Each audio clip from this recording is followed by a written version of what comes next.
The Last Video, Om Eli Idris, dan kali ini kita cerita langsung saja ke Timnas Indonesia Pre-Olimpik 1988 ya Om. Ada konflik di situ Om. Katanya ada konflik, ada konflik dengan Om Barce Matulapilwa. Itu apa sih mulanya Om?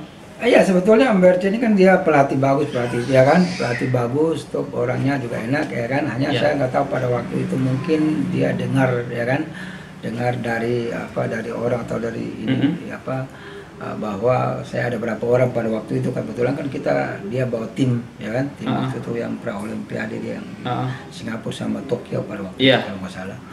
Hanya di sana dia panggil kita, ya kita juga ya karena dia pelatih dia panggil kita, dia kasih tahu, ya kita ikutin apa yang dia kasih tahu ya kan, kita begini-begini. Tapi akhirnya kan kita juga nggak terima gitu loh, karena kita juga nggak mau ya kan, kita mau dikasih tahu bahwa kita terlibat apa kita. Waktu itu tuduhannya suap ya Om ya?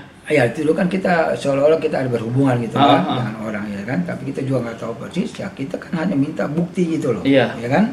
Ya sekarang kalau dia bicara begitu, kita bukti kebenaran siapa ya kan, nah, ini orangnya siapa, terus apa yang kita dapat dikasih kan nggak ada kan. Ya, nah, akhirnya kan waktu itu kan sampai akhirnya kan dia waktu itu kan kebetulan kita 5 pemain itu dari Pelita semua. Waktu itu kebetulan dia pelatihnya, ya kan. Akhirnya kita balik dari sana Tokyo, di sini dia dipanggil sama Bakri, dia dikeluarin ya kan. Nah, waktu itu kebetulan juga kita masih tetap kita main, hanya tetap waktu itu kan kita ada skorsing. Ya kan? Berapa orang di skorsing? Kita 5 orang kita di skorsing waktu itu. Om Bambang, Noah Meriam, Robi Binor, Robi Maruanaya, Luis Muhyiddin, Luis Muhyiddin ya. Sama saya waktu itu kan. Akhirnya kan kita bawa ke ini, kita minta kebenaran, ya kan? Nggak ada bukti, nggak ada apa-apa.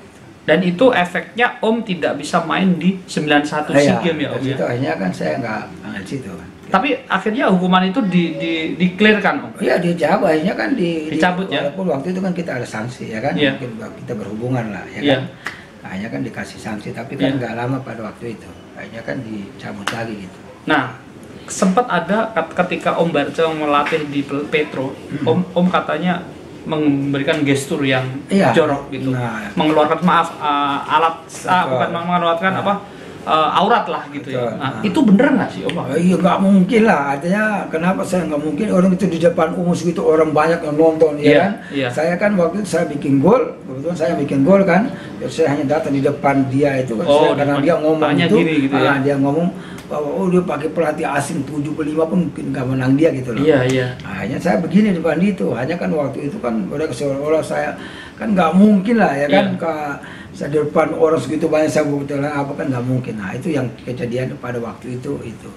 Dan mereka bahwa saya seolah-olah saya apakah buka celana gitu, gitu kadang-kadang gitu, tapi kan nggak mungkin waktu itu. Tapi akhirnya dengan Om Barce semua masalah udah clear ya Om? Udah clear. ketemu dia pada waktu itu juga ya kan, selesai ya kan, karena ya dia juga mungkin dia bawa nama dia juga, dia jaga nama dia ya kan, dia itu juga.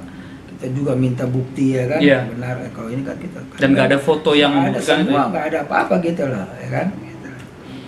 Hanya clear lah pada waktu itu. Terakhir timnas 93 ya Om? Iya, SEA Games di Singapura yang sebenarnya tim itu tim terbaik ya, ada Herkis, Ricky Yakobi. Tapi tim itu gagal dengan Ivan Toplak. Masih ingat nggak Ivan Toplak sampai pingsan itu? Iya, Tumba itu kan waktu itu kita mau ngelatih kan, kita ngelatih lapangan itu kan jatuh ya kan, kemudian sih karena ada ini juga kalau masalah sakit atau gimana kita kan nggak tahu. Tapi itu setelah materi sebetulnya kan waktu itu timnya bagus. Timnya bagus, saya nggak tahu waktu itu juga nggak tahu secara materi, secara kualitas sih kita bagus buat bagus. Hanya waktu kita masih sial aja waktu itu ya kan.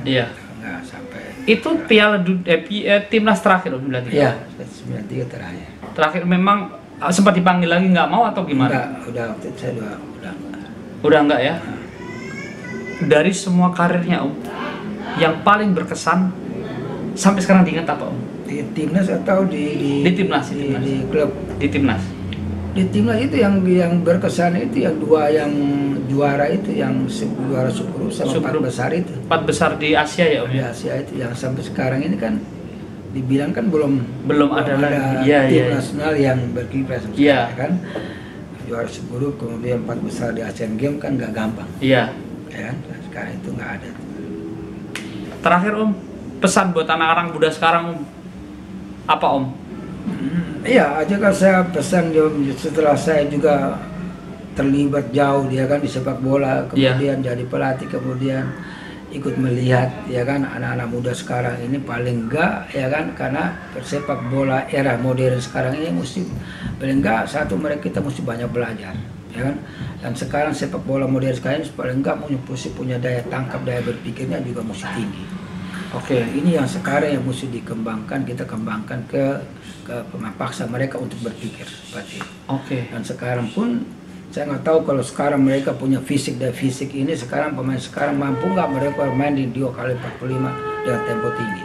Oh, paling nggak mereka punya Fetomak ini paling nggak bisa 165 atau 170 supaya mereka bermain dengan 2x45 dengan tempo tinggi. Berarti endurance harus diperhatikan banget ya Om? Iya, endurance itu kesukaan tinggi. Kalau nggak salah kemarin saya belum mendengar ada pemain yang mereka masih di 50, di 55. Harusnya Om? Yang harusnya kan dia masuk di topnya di 60 ya, minimal 60 ya Om ya? Sudah kelas, ya itu yang mereka kuat bermain di 2x45 dengan tempo yang tinggi. Oke. Nah, itu yang sekarang ini coba mesti dipikirin juga dengan anak-anak sekarang ini memang beda-beda. Iya. Setiap pemain itu punya endurance-nya beda-beda. Iya. Ada yang dia bagus, ada yang sedang, ada juga yang enggak. Terakhir lagi Om, kalau ada pemain Indonesia sekarang main di luar negeri, sangat mendukung nggak Om? Ya kita sih sangat mendukung ya kan. Satu dia juga bisa mengangkat nama negara kita, ya kan. Kedua juga bermotivasi pemain-pemain yang lain gitu. Karena kan di sepak bola mereka bisa hidup ya kan. Iya. Apalagi kalau mereka bisa bermain di luar kan dengan bayarannya dengan iya. Kira-kira seperti itu. Oke Om Eli, sudah mengganggu siangnya. Terima kasih ceritanya yang menarik sekali.